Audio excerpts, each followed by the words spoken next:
చెప్పండి.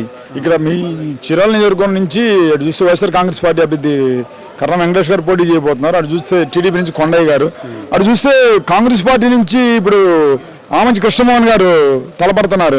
ఈ త్రికోణ పోటీలో అసలు ఎవరు గెలుస్తారు అనుకుంటున్నారు? వాళ్ళు ఎంతమంది చేసినా వెంకటేష్ బాబు గారికి విజయం ఖాయంగా వస్తుంది. అది మాత్రం ఆయన చేసిన పథకాలు కానీ, ఆయన చేసిన ఆసరాలు కానీ, లేకపోతే విద్యా దీవెనలు కానీ, ఏ రకంగా అయినా కానీ వైఎస్ఆర్సీపీకే ఎక్కువగా ఇక్కడ. అంటే ఇప్పుడు కర్ణ వెంకటేష్ గారు మంచి పథకాలు చేసి వైఎస్ఆర్సీపీకి ఎక్కువ ఉంది అవకాశం అని చెప్పేసి అంటున్నారు. మరి ఆమంచి గారు ఉన్నారు కదా, ఆయన ఎఫెక్ట్ అనేది ఉండదంటారా?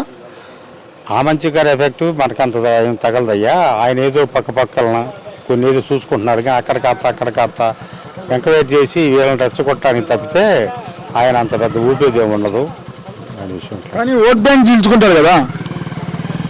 ఓటు బ్యాంక్ చీల్చడానికి ఆయన అటుపక్క ఇది కొన్ని ఏరియాల్లో యాదవుల ఓట్లు కూడా బ్యాంకులకి కొన్నాడు అంటున్నారు. అవి కొనటం వల్ల మొత్తం యాదవులు టీడీపీకి పోయే ఓట్లు అటు ఆయన కొనేసుకున్నందువల్ల అది మనకు ప్లస్ అవుతుంది కానీ అక్కడ మైనస్ ఏం కాదు మనకి. కానీ అటు చూసినట్లయితే ఇప్పుడు ఆమంచి గారు ఇప్పుడు ఎట్టి పరిస్థితుల్లో నుంచి ఇప్పుడు ఈసారి నుంచి ఓడిస్తా అని చెప్పేసి అంటున్నారు.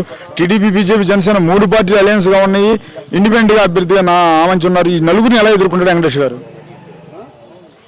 ఇది జగన్ గారు చేసినటువంటి ఆయన చేసిన మంచి పనులకి, ఆయన చేసినటువంటి ఆయన ఇచ్చిన పాలసీలన్నిటికీ ఆడవాళ్ళలో మగవాళ్ళలో 4 బయటకు వచ్చిన ప్రతి ఆడ మనిషికి కానీ ఇంట్లో వచ్చినటువంటి వాళ్ళకి మొత్తం వనరులు కానీ కూర్చున్నాడు ఒక జగన్ గారే.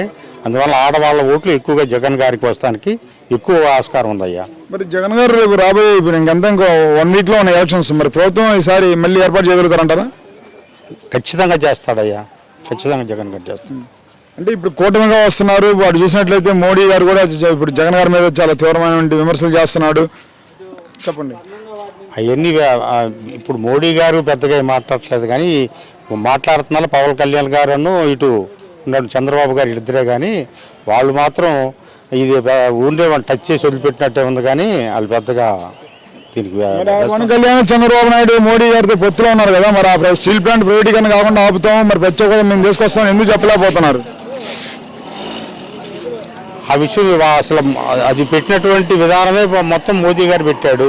స్టీల్ ప్లాంట్ తీసేయాలని మోదీ గారు పెట్టినప్పుడు ఇంకా ఆయన గురించి ఇంకా చెప్పేదేముంది? ఆయన ఒప్పుకోడు మోదీ గారు ఇటు తిరిగి.